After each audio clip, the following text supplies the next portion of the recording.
Eu acho que nós podemos dividir a live em dois momentos, Vanessa. Mais ou menos aquilo que nós falamos por telefone. Você falar um pouquinho da foniatria, como que é a formação, como que a pessoa se torna um médico foniatra, o que que o foniatra faz, e depois nós entrarmos naquele assunto que você sugeriu, dos novos marcos de desenvolvimento. Não sei, o que que você acha? Acho que a gente pode falar o que você quiser aí. Esse assunto é bem polêmico. Em relação à foniatria, então, vou contar um pouquinho. Foniatria é uma área de atuação médica, né? Então, ela não é uma especialidade médica, na verdade. Isso quer dizer o quê? Qualquer especialidade médica poderia requisitar a foniatria como área de atuação.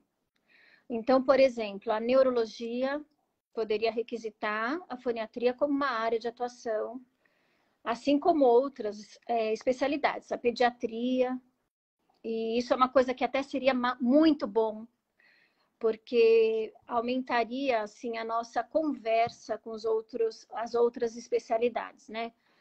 Porque eu acho que a grande importância, assim, e o que eu considero de até especial na foniatria é você ter essa conversa, essa formação de interdisciplinaridade, que eu acho que isso é fundamental. A gente não é dono do conhecimento todo, né? Então, a gente estuda muito, a gente quer muito bem do nosso paciente, é isso que é o que move, né, os nossos estudos. E, gente, cada dia mais tem mais estudos, mais pesquisas, mais formas de tratamento, mais opções de terapia, mais doenças genéticas sendo descobertas, na verdade. E se a gente não tiver a gente não for humilde para saber disso, a gente erra, né? Então, e acho que a beleza da foniatria é essa. É uma área que, na verdade, na Europa já existe desde 1900 e, se eu não me engano, 24. E no Brasil já existe desde 1974, só que não era uma área de atuação da otorrino, era uma especialidade médica. E em 2006, a Associação Brasileira Médica Brasileira transformou a foniatria numa área de atuação da otorrinolaringologia. Isso porque os otorrinos mexem com... geralmente é o médico que lida com criança que tem dificuldade de linguagem, de fala, enfim, de aprendizagem. É muito comum chegar no consultório do otorrino, né?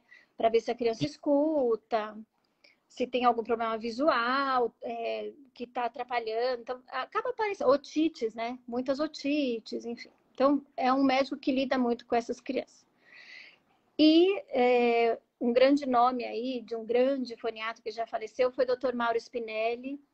E ele é muito conhecido.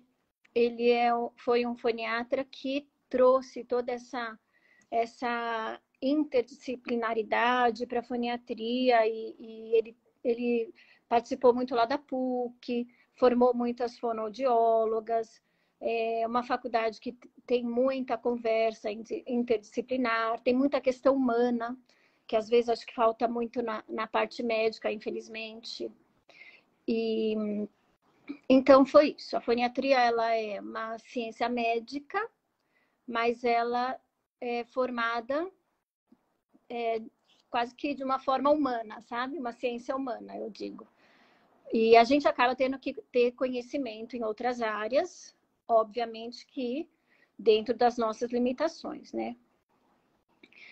E a partir do momento que a foniatria veio para esse lado da otorrinolaringologia, Dr. Alfredo Tabet é um nome também que ele é um senhorzinho, é um querido. Eu tive prazer de aprender com ele, honra de aprender com ele. Não conheci o Mauro Spinelli, porque ele já tinha falecido, tinha acabado de falecer, mas eu sei que ele é muito querido. E o Dr. Alfredo começou a difundir a foniatria. E um outro nome que eu não posso deixar de citar é a Mariana Fávero, que coincidentemente minha colega de turma.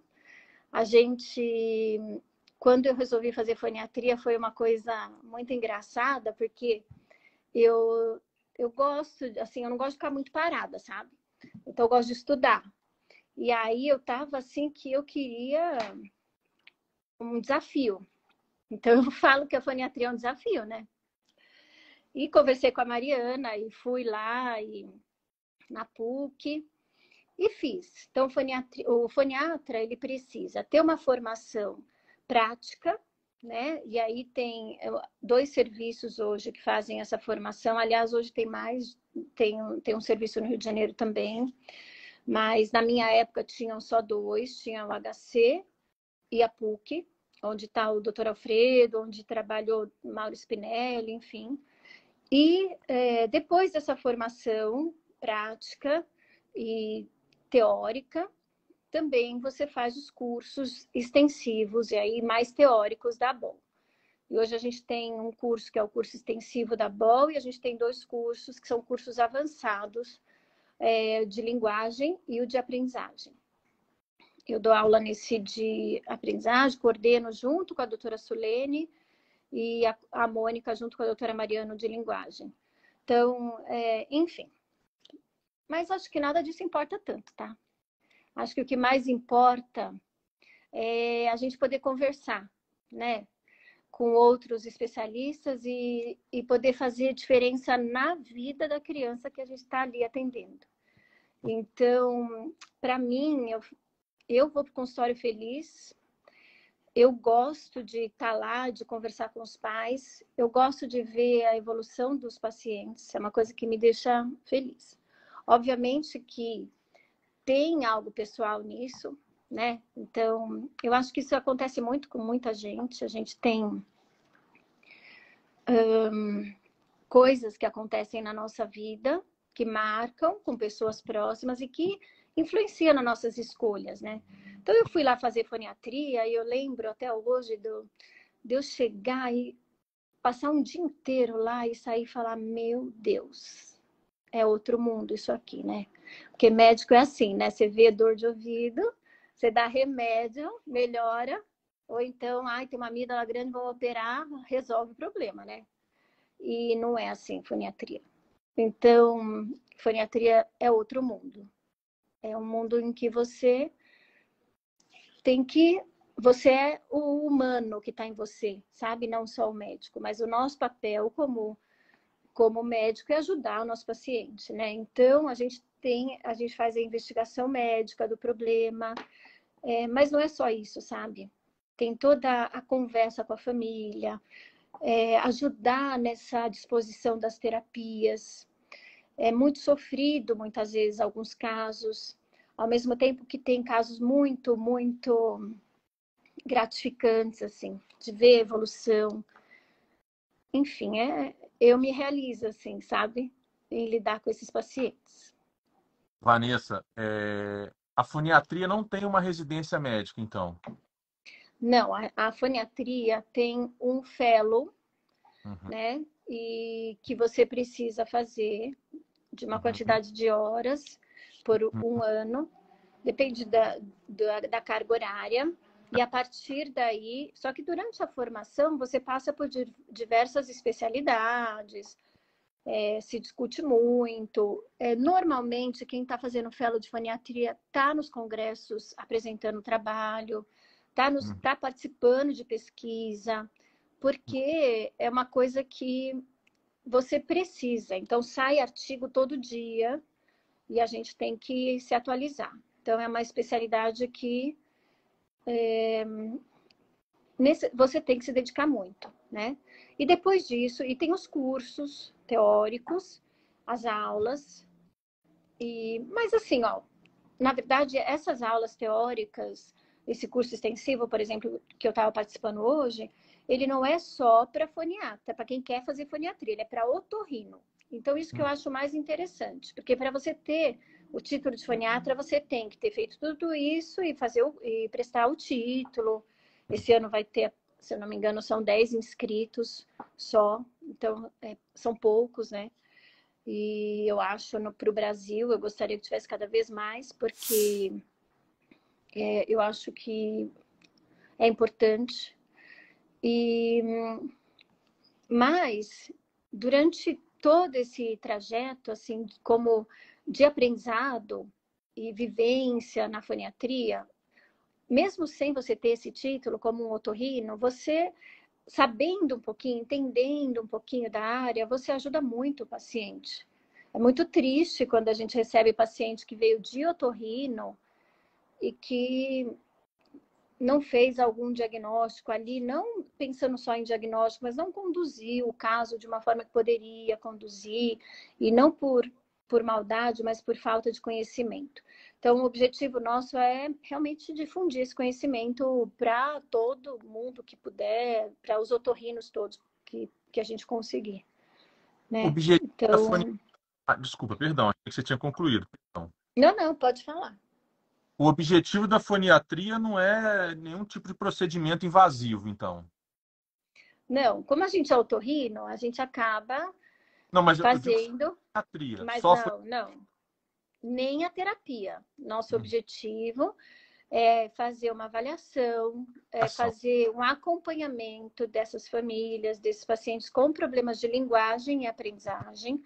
Eu fiz um trabalho com crianças com problemas de aprendizagem numa escola estadual, fiquei um tempo lá estudando e foi também riquíssimo, assim, para mim como ser humano mesmo, sabe? Assim, independente. Claro. Óbvio que para os meus pacientes eles ganham, né? Porque eu acho que quando a gente se aprimora, os pacientes ganham. Uhum. Mas acho que quem mais ganha sou eu, sabe? Sim. Pela minha experiência, pelo contato com aquelas famílias, pelas coisas que eu vivenciei e aprendi. E a foniatria é isso, é a gente vivenciar e conversar. Não dá para, por exemplo, fazer uma consulta foniátrica de meia hora, tá? Não vou nem falar de 10 minutos, tá? Porque eu sei que existe isso também. Mas não Também. dá. Uma consulta médica de 10 minutos, né? Isso eu nem vou tocar nisso, mas assim, nem de meia hora, né? Então, a consulta foniátrica é uma consulta longa. É uma consulta que envolve uma anamnese que a gente chama de semi-aberta, que é aquela conversa com os pais, que a gente fala, a gente pergunta coisas pertinentes, mas a gente dá liberdade para os pais ali colocarem o que eles consideram pertinente, enfim. É uma conversa que tem que ser feita de forma sem pressa, né? E a investigação de uma forma global.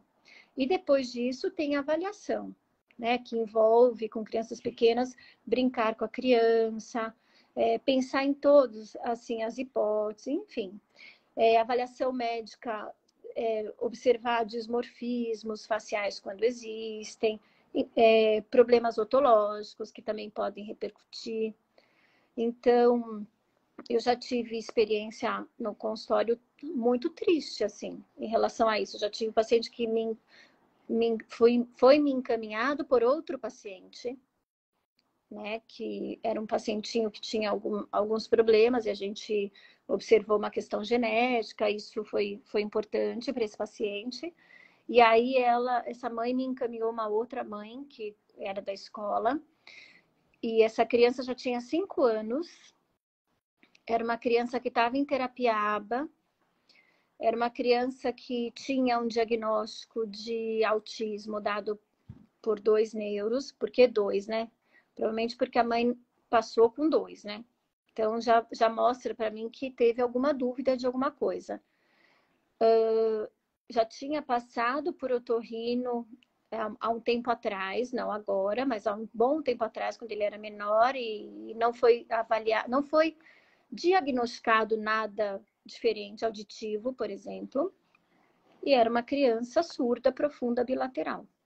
E eu, quando chegou no consultório, e eu vendo e conversando e brincando, eu vi que era uma criança que se comportava como uma criança surda. E aí você pensa o seguinte, uma criança de 5 anos, tratada como um autista, porque ele não respondia pelo nome, e na verdade ele era surdo. Então olha o tamanho do gap de desenvolvimento aí, que você causou numa criança. Então, olha a gravidade, né? Então, essas coisas mexem muito, sabe?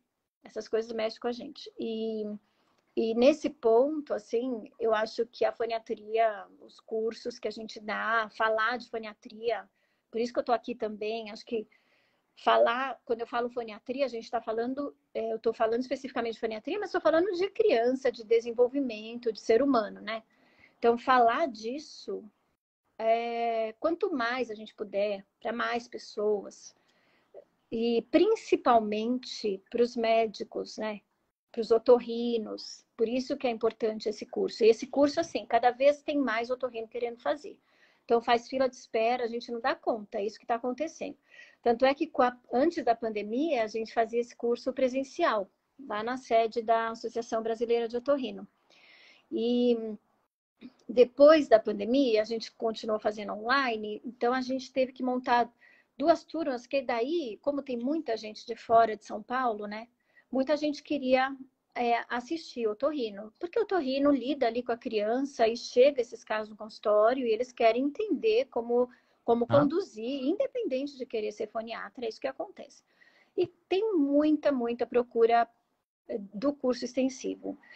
E eu falo isso, eu trabalho com formação de residente também, de otorrino. E eu sempre falo para eles, gente, tem que fazer o curso de foniatria da BOL, tem que fazer. Porque é um curso que você te abre muito a mente.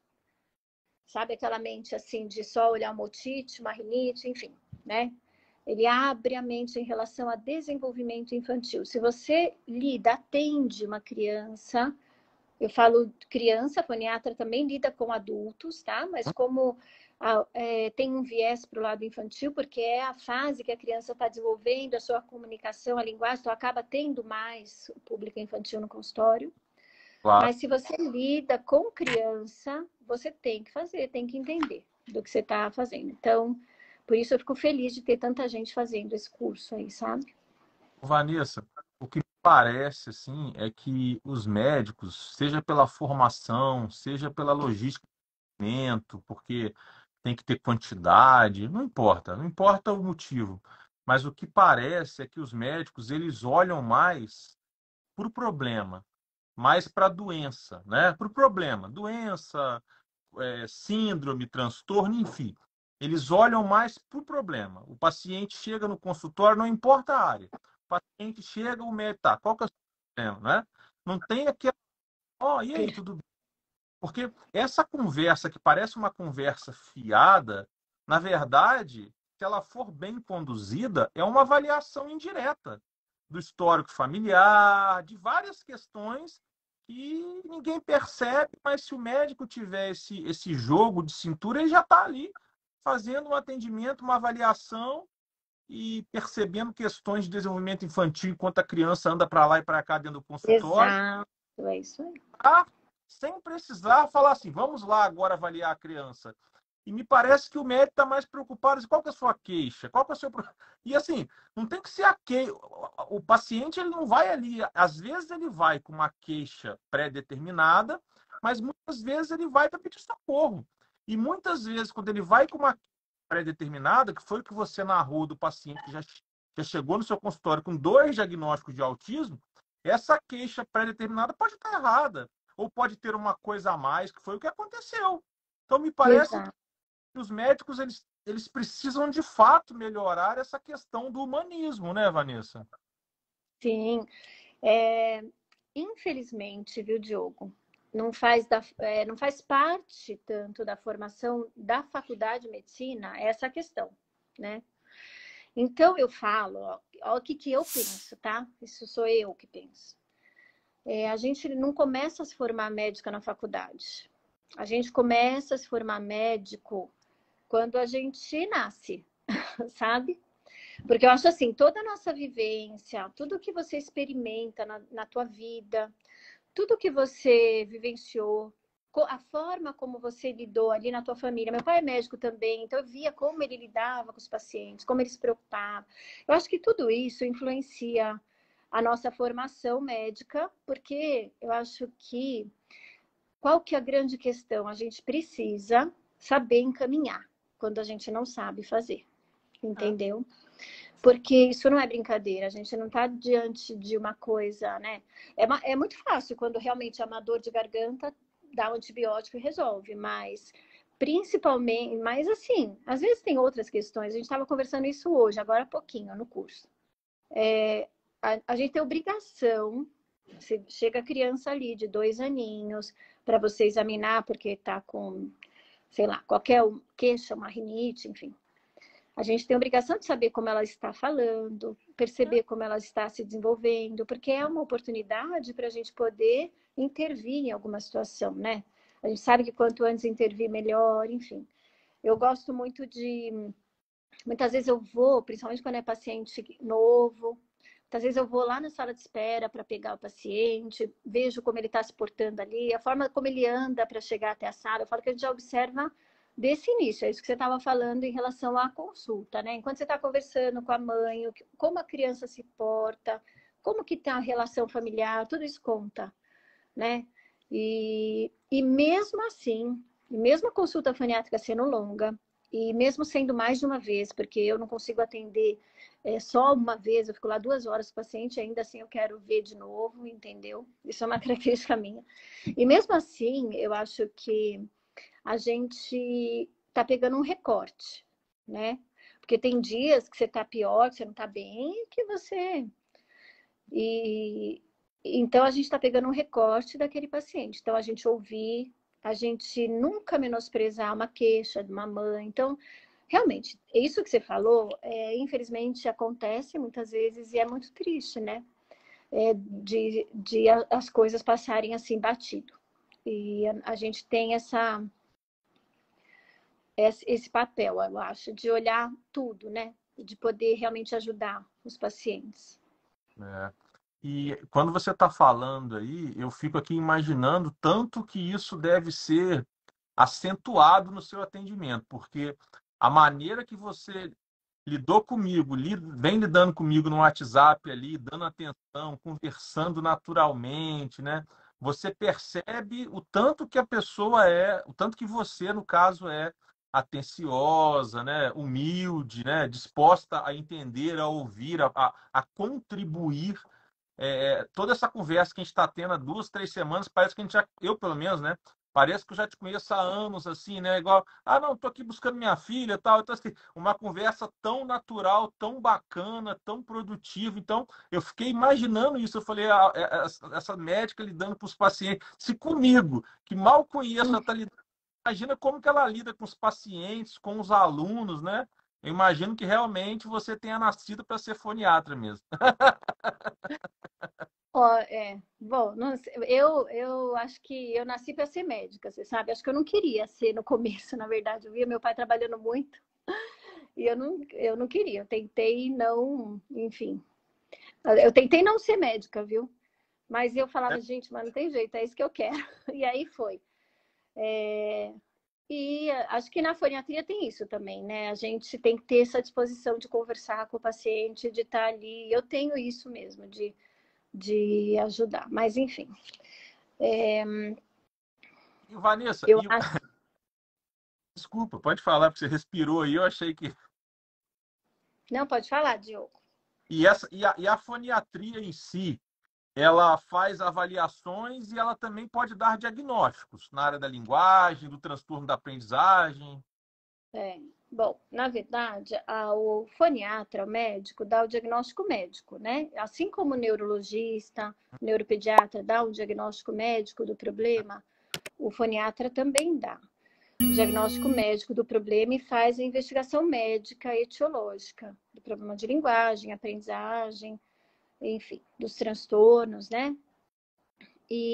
Mas esse diagnóstico, por exemplo, no caso de linguagem, ou seja, psíquico, são diagnósticos que a gente tem, com certeza, a parceria com fonoaudiólogos, psicólogos, terapeutas ocupacionais. A gente não dá diagnósticos sozinhos, sabe? Isso não existe. É uma área multidisciplinar, né? Então, muitas vezes a gente precisa também de outros colegas de outras áreas médicas. Então, é uma área multidisciplinar. Mas a gente faz uma avaliação o que o foniatra precisa saber é como funciona o desenvolvimento infantil, né? Isso é importante. Então, qualquer médico que entenda desenvolvimento infantil, na verdade, seria muito interessante que tivesse uma formação também em foniatria. Por isso que eu falo que seria muito interessante se outros pediatras e neurologistas tivessem também essa área de atuação. Seria muito, muito bom. Acho que seria fantástico para os pacientes. Mas a gente faz esse diagnóstico médico dos problemas de linguagem de fala e de aprendizagem. Eu entendo essa parte de competências, porque eu estudo muito isso, eu trabalho muito com isso, falo muito disso, eu gosto muito desse assunto, sabe, Vanessa? E não é assim, é, querendo desmerecer uma profissão e levar para outra, não é isso. Eu simplesmente pego as normativas e interpreto, e o pouco conhecimento que eu tenho terapêutico, eu entendo um pouco melhor.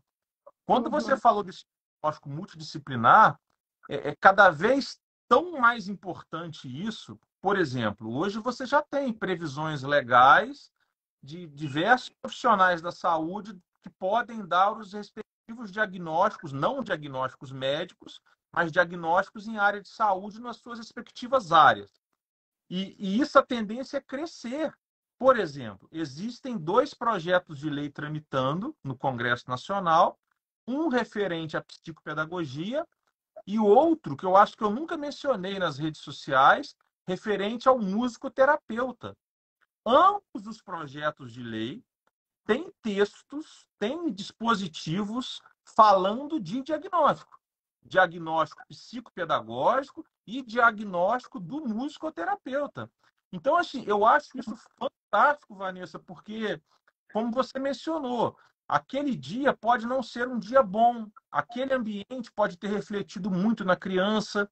Então, pode ser que a sua avaliação tenha te levado para um raciocínio, e às vezes um raciocínio equivocado, não por culpa sua, mas por culpa de muita alteração que a criança teve naquele dia, mas no Exato. desar de algumas terapias, junto a um psicopedagogo, junto a um musicoterapeuta, junto a um fono, o fono faz um relatório, uma avaliação, te entrega, às vezes sem saber a sua, é até melhor que não saiba, pelo menos eu penso assim, no primeiro momento, Perfeito. depois sim, mas no primeiro momento é melhor que não saiba, e aí quando você cruza, você vai falar assim, puxa vida, onde que eu errei? Ou onde que esse cara errou? Exato. Né? Aí você vai falar, pô, mas esse cara, esse profissional encontrou mais vezes, aí você vai chamar ele para. E aí a coisa vai ser muito mais precisa, muito mais cirúrgica, muito mais certeira em prol de quem realmente precisa, que é o paciente. Não é o médico que tem que se autoafirmar, o fono tem que se Perfeito. auto. Pelo amor de Deus, o foco é na criança, não é sobre a Vanessa, não é sobre o Diogo, não é sobre a fono, Karine, é sobre o paciente. É isso, Diogo. Acho que você falou tudo. É isso aí. O foco é a criança. É isso mesmo. Acho que. Então, na verdade, os terapeutas são fundamentais, assim, né? E cada um na sua área, a conversa interdisciplinar, às vezes um viu uma situação, e quantas vezes não acontece? Eu vejo uma criança e converso com o terapeuta, eu gosto de conversar com o terapeuta. Eu leio o relatório depois, mas eu gosto de conversar, eu gosto de marcar reunião e com a equipe, conversar, gosto de conversar com os pais, converso várias vezes, enfim. Mas, assim, eu acho que. E aí o terapeuta fala: olha, mas esse dia ele se comportou dessa forma, mediante a isso, enfim. Isso tudo, né? Você fala: nossa, então, você vê, eu não percebi. E isso acontece mesmo, muito. Porque o Normal. terapeuta vê com frequência, né? E tem uma formação muito diferente da gente. Então, cada um tem a sua. E assim, eu acho que quando. E é muito legal, porque quando a equipe é bacana, né, terapeuta, quando o foco é realmente a criança que tem que ser o foco, não existe muito problema, viu, Diogo? Porque assim a gente conversa e cada um aceita, né, a opinião do outro, porque todo mundo está vendo que o foco é a criança, todo mundo quer que a criança se desenvolva, né? E Claro. é isso que funciona, é isso aí. É É muito porque bom. sobre o aspecto jurídico, isso é interessante colocar para os profissionais, que às vezes os profissionais eles acham que eles só devem satisfação legal ao código de ética, às normativas do conselho. Mas existem legislações para qualquer prestador de serviço e os profissionais da saúde não estão imunes.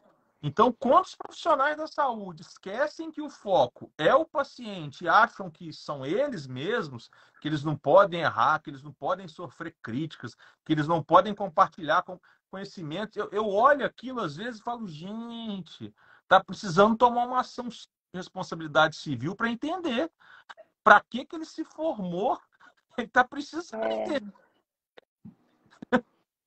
Você sabe que às vezes até mesmo em avaliações muito bem feitas, com protocolos muito bem feitos, também a gente também tem que pensar que o cérebro é uma coisa dinâmica, né?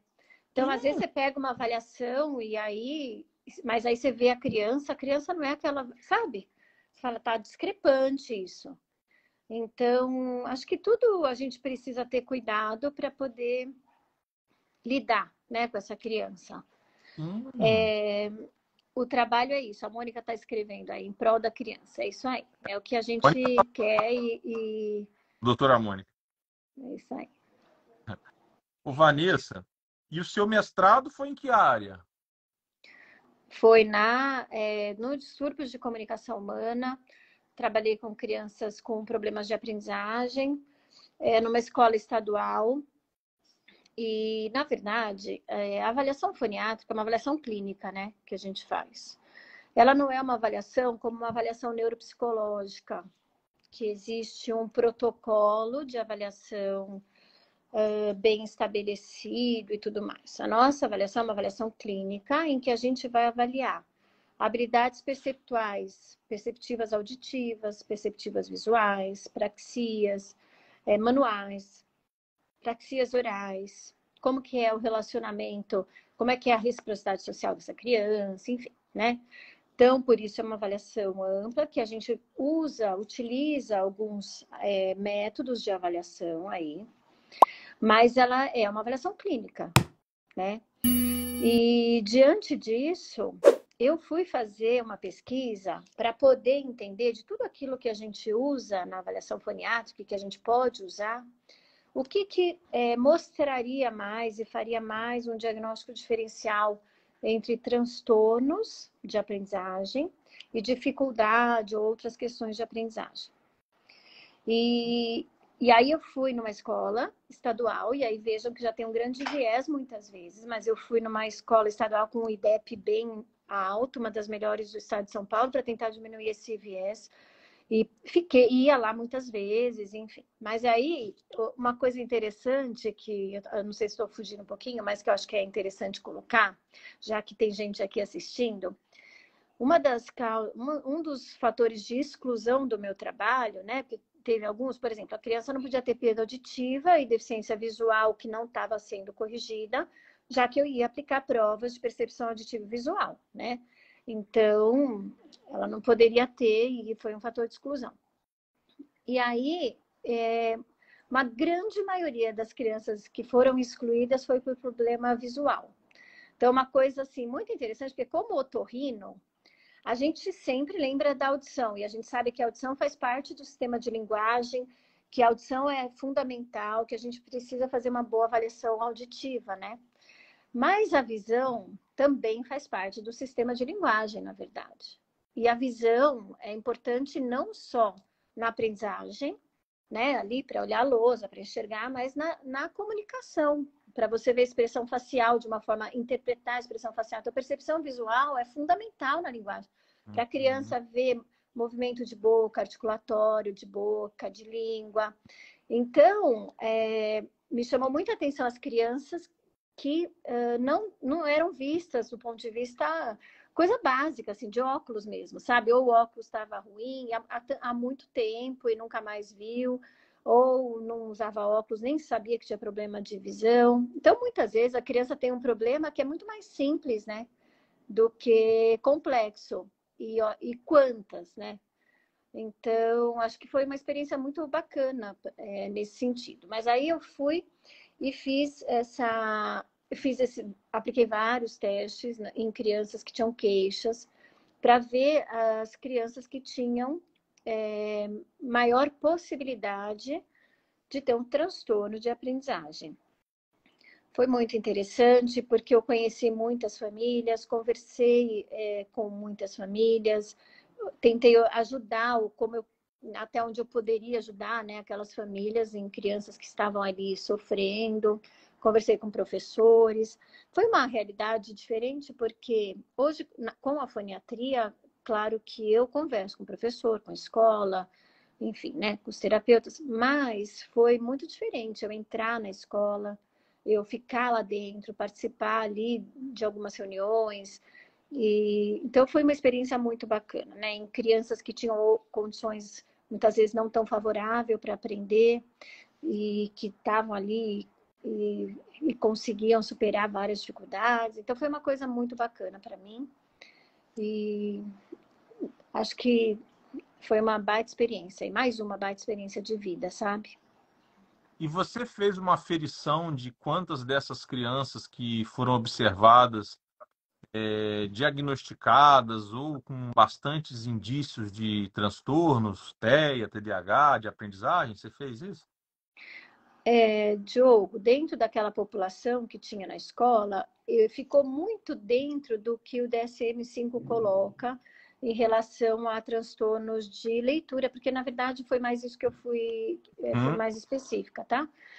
Foi muito próximo, foi em torno de 7%. O DSM-5 coloca entre 5% e 15%, né? Então foi bacana porque foi muito próximo daquilo que o DSM-5 coloca e que vários trabalhos colocam dentro daquela população. Mas tem muitas questões envolvidas, né? A gente sabe que a parte pedagógica, tem outras questões ali então, para tirar esse viés não foi tão fácil, foi uma coisa que... por isso que eu precisei escolher bem a escola, enfim. Mas foi muito gratificante. Acho que para a foniatria foi muito bom. Para o que eu uso hoje no consultório também foi muito bom. E acho que para o que eu consigo passar hoje para os médicos que estão fazendo foniatria também foi muito bom, sabe? Então, foi excelente. E você publicou? Assim, eu digo como... Sim, publiquei e publiquei o artigo na Revista Brasileira de Otorrinolaringologia, porque meu intuito também é divulgar no meio do otorrino, porque Uhum. assim, você pode falar assim, tem muita gente que não conhece foniatria, médicos, né, de outras especialidades, ou mesmo outras profissões, outras pessoas. Mas no meio de otorrinolaringologia, também tinha muita gente que não conhecia. Hoje já tem muito mais gente que conhece, mas tinha muito otorrino que nunca nem tinha ouvido falar dessa área de atuação.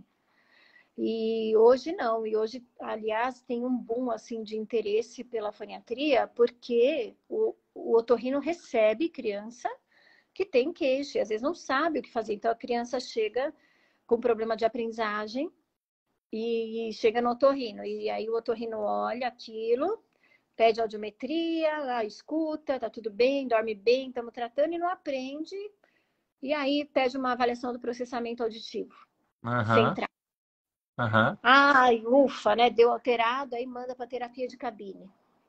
aham. Aí a mãe e o pai gastam um dinheirão, né? Muitas vezes para fazer terapia, para fazer avaliação, e aí volta porque não resolveu nada.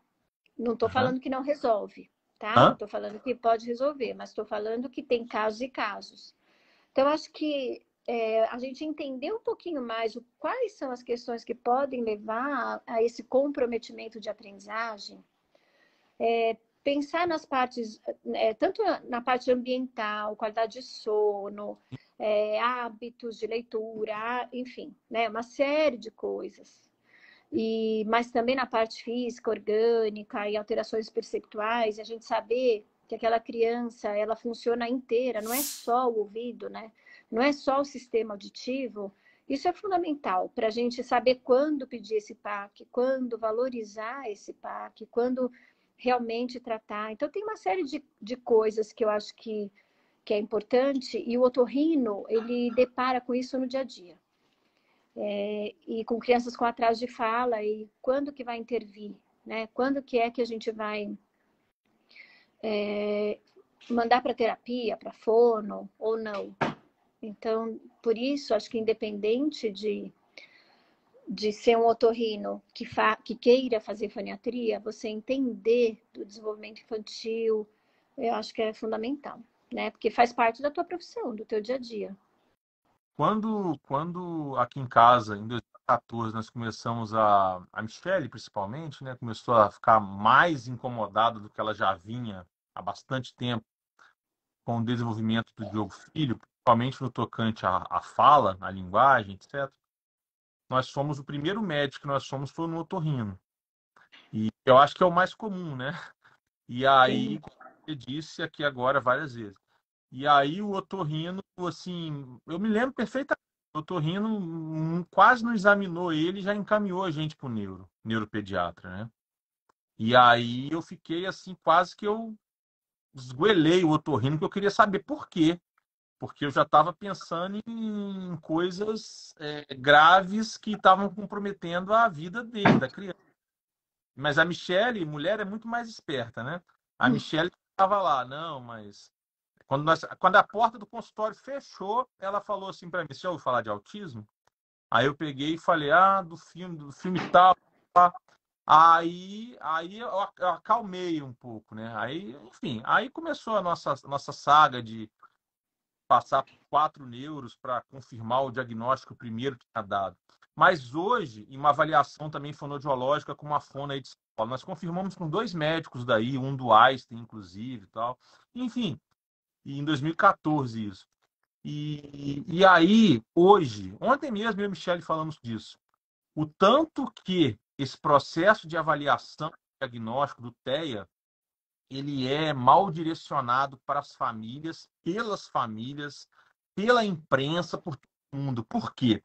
Porque normalmente o indivíduo com TEA, indivíduo autista, enfim, coloquem como quiser, ele vai ter diversos outros atrasos. Uma dificuldade motora, uma dificuldade de linguagem, uma dificuldade sensorial, um monte. Um monte. Porque, como você mesma disse, né? Não funciona só o ouvido, funciona o organismo como um todo. Então, Exato. hoje, isso para mim é tão claro, Vanessa, que assim, fica parecendo, tem horas, que o papel do neuro ele é só o pontapé inicial, porque aquele especialista no motor, seja um TO ou um físio, tem que entrar. Pera, deixa eu ver o que ele tem aqui, se ele tem. Sim, E aí o fono e o foniatra também. Sim, é uma galera tão grande, mas os pais não têm essa noção, Vanessa. Os pais, eles vão aos médicos, não estou falando mal de ninguém. Eles confiam nos médicos. Se os médicos tiverem uma equipe multiprofissional, ótimo. Se não tiverem, alguns vão encaminhar, outros não, porque eu escuto isso diariamente. Quem dirá nas famílias de baixa renda, né, que depende do sistema público de saúde, aí você não tem acesso nem a neuro, quem dirá muito mal a médico, né? Mas, enfim, dentro de uma realidade onde os pais podem pagar, me parece que os pais não têm essa clareza que o organismo em si, ele tem questões motoras, sensoriais, de visão, de linguagem, e que o neuropediatra, por mais competente e capaz que ele seja, em linhas gerais, ele não é o mais apropriado para avaliar uma linguagem. Eu não estou falando só da intervenção, não. Eu estou falando da avaliação. Ele não é, em linhas gerais, o mais apropriado para avaliar uma linguagem. Ele não é, em linhas gerais, o mais apropriado para avaliar uma questão motora.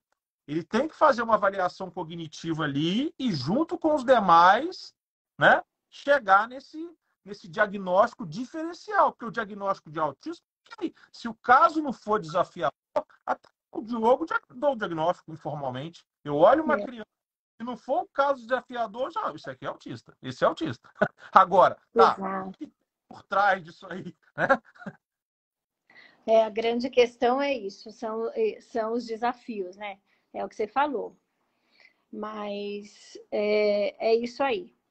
Na verdade, o foniatra também, né? Precisa do fonoaudiólogo para fazer o diagnóstico de linguagem, precisa do TO, precisa do psicólogo. Nossa, assim, e quando a gente conhece, a gente não larga, né? Eu fico até com dó deles, de tanto que eu encaminho o paciente, porque a É, gente conhece as pessoas boas que a gente pode contar e que você vê que está ali. envolvido realmente, né? Não pensando na questão de ganhar dinheiro, né, com o paciente, porque é difícil, né? Então, puxa vida, eu falo às vezes para o paciente, ó, não precisa me pagar não, paga lá os terapeutas, porque é isso que ele está precisando. Então, é isso, eu acho que é uma coisa que esse olhar para o paciente, para a pessoa, né? A gente pode ser ambicioso, né, Vanessa? A gente só não pode ser ganancioso, né? Ambicioso a gente tem que ter. A gente tem nossos sonhos materiais, a gente trabalha, estuda, merece receber bem, etc. Mas não precisa ser ganancioso, né, Vanessa? Tem que fazer os devidos encaminhamentos, tem que falar que não é a sua área, que você não entende, ou que você estaria sendo imprudente porque está com muito paciente. Eu acho que ser ético é tão fácil, né? É isso aí, Diogo, é isso aí. E a questão do desenvolvimento infantil aí, você quer falar um pouquinho rapidão? Ou tá muito cansada? Eu, não, eu vou falar rapidinho, mas assim, isso daí dá polêmica, é assunto polêmico, tá? Não, mas não tem problema O não, né? C, é isso aí. Não, não. É porque O você... CDC americano, não, eu acho que é uma coisa que saiu um trabalho recentemente, agora em 2022, em março agora, quer dizer que é agora mesmo, do CDC americano e da Academia Brasileira de Pediatria, falando sobre os marcos do desenvolvimento da linguagem. Então, houve aí uma conversa que mudou os marcos de desenvolvimento. Na verdade, os marcos não mudaram, tá? Então, o que aconteceu não foi que mudou o marco. O que aconteceu é que esses autores, e é uma equipe multidisciplinar, formado por profissionais que lidam com desenvolvimento infantil, psicólogos, médicos, pediatras, neurologistas, tem uma série de especialistas. E eles estudaram, e justamente para diminuir o viés de você esperar para ver, né, esperar para ver se a criança melhora, porque o que acontece com os marcos é que você sabe que 50% das crianças tem que atingir determinado marco em determinada idade. Se 50% das crianças têm que atingir aquele marco, 50% não precisa atingir. Então, a gente pode esperar para ver. Então, o intuito do trabalho foi um pouquinho diferente. Foi colocar os marcos de uma forma que 75% das crianças têm que atingir aqueles marcos, ou seja, a grande maioria. Então, se a grande maioria das crianças tem que tem que ter determinada habilidade naquela idade, ou tem, então é melhor procurar ajuda e não esperar. E de uma forma, eles colocaram, isso aí tem na internet, dá para pegar, eu deixei até o link no meu Instagram desses trabalhos, e de uma forma que os pais, que os familiares, os cuidadores, não só os profissionais de saúde, sabe, consigam identificar, principalmente os pais, porque a gente sabe que a criança bem pequenininha já apresenta alterações de desenvolvimento que vão passando batido, né? E às vezes, se a gente fizesse uma intervenção ali precoce naquele bebê, ele poderia ter uma história diferente no sentido de adquirir novas habilidades. Então, o desenvolvimento infantil, ele é uma escadinha. Então, você tem que adquirir a primeira para poder adquirir a segunda, não dá para pular. Então, se você identifica alguma coisa que está falhando ali no começo e você consegue ajudar essa criança nesse desenvolvimento, você consegue fazer ela evoluir de uma forma mais rápida, digamos assim. Agora, se você espera e o tempo vai passando, vai passando, vai passando e deixa para fazer essa intervenção muito tarde, e é o que infelizmente acontece muito, porque muitas vezes as pessoas procuram os pais, e não é por maldade, não é por desconhecimento, então vai procurar o profissional, e às vezes até o próprio profissional procura o pediatra fala, espera, porque é normal, enfim. E às vezes procura só porque atrasa para andar, né? Então, a criança tem 2 anos, não está andando. Mas e a fala, às vezes, não, é porque ele é preguiçoso. Dá para Uma esperar. hora ele vai falar. Mas só que antes da fala, ainda tem outras habilidades sociais que são muito importantes e que a gente já observa em bebê bem pequenininho. E o intuito do estudo é isso, é mostrar essas habilidades que o bebê pequenininho de 2 meses já tem que ter, de 3 meses, de 4, de 5, muito antes dele falar as primeiras palavras. né? E é isso, é essa escadinha. Se você observa isso, se os pais observam e eles vão lá olhar aqueles critérios para aquela idade, sabe que a maioria das crianças, 75% ou mais, tem que fazer aquilo, e o filho não está fazendo, a chance dele chegar lá para o pediatra e falar, escuta, ó, meu filho não está fazendo isso. E, ou, sabe, ele procurar ajuda, porque ali está bem claro, só que está em inglês esse trabalho, eu não consegui achar ter uma tradução aí, infelizmente, mas acho que a gente tem que fazer isso. Então, nesse sentido, o intuito desse trabalho é justamente não ter dúvida, é mostrar para quem lida com aquela criança pequena ainda, não ter dúvida de que precisa fazer uma intervenção e procurar ajuda. A gente fala muito em intervenção precoce hoje. Então, nesse ponto, ajuda. Acontece que como passou esses marcos, né? Esse parâmetro foi passado para 75 ou mais, ou seja, a maioria das crianças tem que ter. Então, alguns marcos acabaram passando para uma idade mais avançada. Não sei se você consegue entender isso que eu estou falando. E é aí que veio a polêmica. Entendi. Inclusive, eu também achei uma coisa estranha. E aí, por isso que eu fiz questão de ler o trabalho.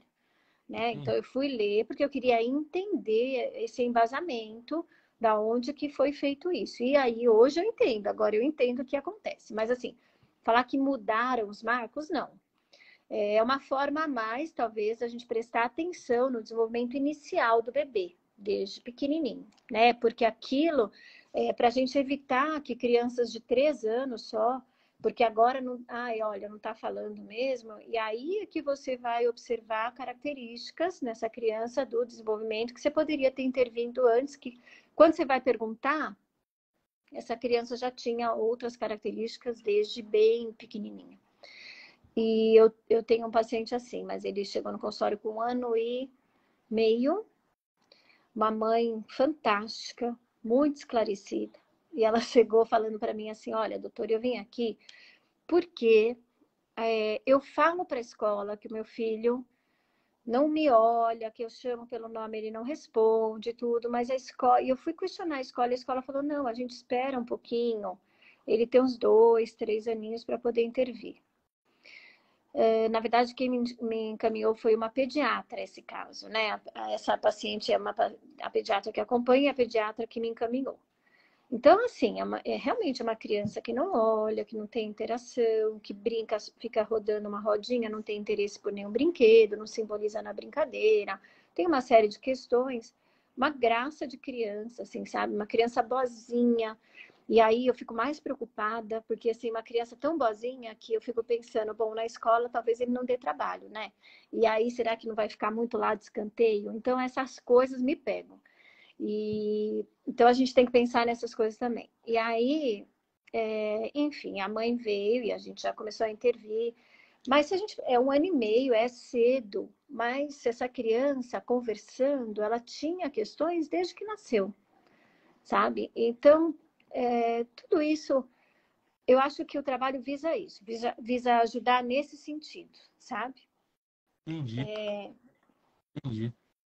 E assim, Vanessa, é tão engraçado, assim, engraçado não no sentido de ser palhaçada, de ser cômico, não é isso.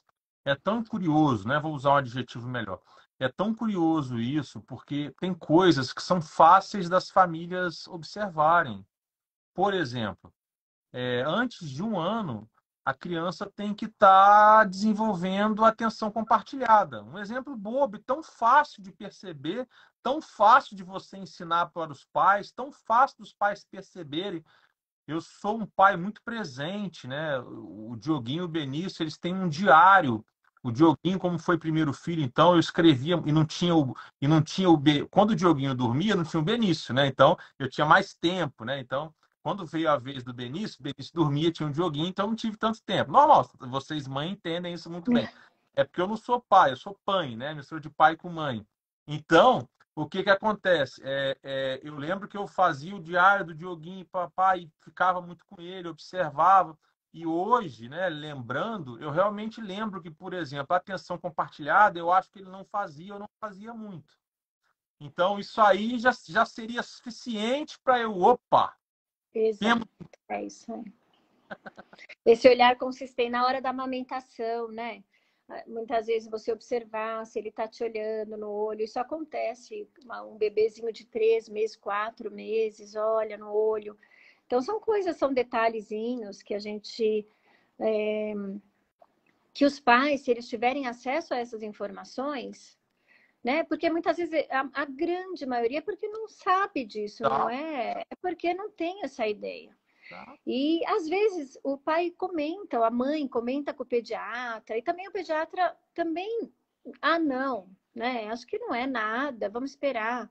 E também a escola. Então, assim, é isso que a nossa luta acho que é essa, é para tentar identificar isso antes, né? Essas características de cada criança, que pode estar fugindo um pouquinho do desenvolvimento típico, porque o que a gente quer, na verdade, é que essa criança se desenvolva, que essa criança desenvolva uma autonomia, né, na vida diária dela, enfim. E uma criança que talvez tenha essa dificuldade social, ela pode ter uma dificuldade aí na sua vida. Então, se a gente conseguir identificar algumas coisas de pequeno, e a gente sabe que o nosso cérebro é plástico, né? E na verdade ele é plástico sempre, né? A gente está falando de crianças pequenas, mas a gente aprende coisas, mesmo o idoso, a gente sabe que tem plasticidade cerebral. É claro que é menor, mas tem. Então, também é uma coisa que acho que é importante falar. E porque senão a gente também limita, então, tudo tem que fazer agora e depois. A criança já tem, sei lá, 10 anos, não tem problema, o cérebro é plástico. Mas quanto antes a gente identifica, maior a capacidade da gente conseguir ajeitar aquela escadinha ali para o próximo degrau, né? Então, É. nesse sentido que eu estou falando. Sim. Eu tenho uma frase que eu não gosto de ouvir e as pessoas, no primeiro momento, elas estranham. Por exemplo, todo mundo, o pediatra, às vezes mal informado, fala assim: calma, cada criança tem seu tempo, né? Aí muitos médicos ficam essa frase: não, isso é um absurdo, eu já olho isso diferente. Eu falo assim: tudo bem, cada criança tem seu tempo, mas se ela estiver aquém do desenvolvimento esperado, tá errado. Todo mundo tem seu tempo, todo mundo tem seu tempo. Né, para tudo na vida. Ok. Mas se está quem. Então, assim, você não precisa bater de frente com o pediatra. Eu concordo com o senhor, doutor. Tá bom. Meu filho tem o tempo dele. Mas ele está quem do desenvolvimento esperado. Vamos investigar? É, Que ele vai ter é o isso tempo aí. do resto da vida. Claro, para tudo. Mas se ele tiver a quem, investigar, ué. E a gente sabe que muitas crianças acabam evoluindo, principalmente quando são pequenininhas, e evoluem de uma forma assim, por exemplo, não falam e depois evoluem bem, né? E às vezes até sem intervenção começam a falar e alcançam os pares ainda em idade pré-escolar. Mas tem crianças que não. E a gente sabe da importância que, assim, que a gente pode realmente modificar esse desenvolvimento cerebral através do ambiente se a gente intervir precocemente. E é muito triste, assim, quando acontece como esse caso que eu te falei desse meu paciente, né? Porque aí ele foi imediatamente, quando eu vi aquilo na sala, eu já liguei para uma fonoaudióloga que eu sei que faz uma boa avaliação audiológica infantil. Já falei, por favor, eu preciso desse exame para ontem, para essa criança. Ele já foi no dia seguinte no consultório, a mãe voltou chorando, né? E já mais com o aparelho. Ele já voltou com o aparelho auditivo. E, e essa criança teve dificuldades para desenvolver fala mesmo, porque a gente sabe que as vias auditivas elas têm uma janela aí de plasticidade maior na primeira infância. Então, ele já passou uma grande janela de plasticidade, mas ele hoje está desenvolvendo fala, assim, não aquela fala natural que poderia ter sido desenvolvida. Assim, eu falo de fala, mas assim, a gente pode pensar assim, poderia ser uma opção língua de sinais, né? Mas linguagem, né? Linguagem. A gente sabe que a linguagem, o nosso cérebro, ele vai compilar informações de forma estatística. Então, quanto mais ou você escuta uma palavra, ou nas línguas de sinais, quanto mais você vê os sinais e você coloca aquilo, né, e dá significado, atribui significado a ele, a gente estimula a área de linguagem cerebral. Então, eu não estou querendo dizer que só funciona se for ouvir, mas estou falando também em relação à língua de sinais. E essa criança estava perdida, ela não tinha nem língua de sinais, ela não tinha nenhum tipo de linguagem, né? Então, isso me entristeceu muito, assim, de imaginar, de ver essa condição. Então, eu falo, estou falando aqui para você, mas já falei para os meus residentes, falo para quem puder, assim, porque eu acho que é uma coisa que a gente tem que ter muito cuidado. Inclusive de fazer um diagnóstico correto em relação à parte auditiva, que também existe muita confusão sobre isso. Eu tenho vários colegas neuropediatras que gosto, que admiro, que encaminham muitas vezes o paciente, conversa sobre caso, mas o neuropediatra, por não ter na sua formação, ele não sabe muito bem como fazer o diagnóstico audiológico infantil de um bebê, por exemplo, de uma criança pequena. Então, eu peço que encaminhem para o otorrino, porque o diagnóstico audiológico bem feito é fundamental também. Inclusive, a gente saber que existem perdas auditivas que podem acontecer com o tempo, né? Então, tudo isso, esse acompanhamento. Então, isso é fundamental também, porque tudo isso a gente muda a história da criança, né? A gente pode, por uma coisa dessa, mudar uma vida aí, né? Com certeza. E dentro do TEA, há tantas variações de linguagem, né, de audição, de todas as questões que você colocou, por isso, mais ainda a importância do otorrino, do foniatra, de todos vocês. É isso aí. Então tá, Vanessa, ó, muito obrigado por você ter vindo aqui conversar comigo, conosco, na verdade, né? Um sabadão onde você ministrou aula desde cedo, eu sei que você está muito cansado, bem justificável, e mesmo assim você veio, contribuiu significativamente, brilhantemente, tá? Te agradeço demais. Mais para frente a gente vai conversando sobre aquele projeto. E foi legal eu conhecer a doutora Mônica, ela começou a me seguir, eu estou seguindo ela também, até já brinquei com ela lá. Já percebeu como é que eu sou? A Mônica, viu, Diogo? A Mônica trabalha muito com o paciente com fissura. Lábio palatina, fissura palatina, ela trabalha muito com esses pacientes. A gente trabalha junto no consultório. Ah, Né? Eu falo, falta foniatra no Brasil, mas no nosso consultório tem duas. E é muito bom, ela é uma grande amiga. é. Legal. Obrigado, tá? Um abraço aí nos seus meninos, tá? Muito obrigado. Um bom resto de final de semana. Não sei se você vai trabalhar amanhã, mas um bom descanso na hora que for para descansar. Amanhã eu vou descansar, por favor. Que Só bom. segunda agora. Tá joia. Tá bom. Obrigada, Obrigado. Diogo. Bom fim de semana, viu? Tá joia. Obrigado.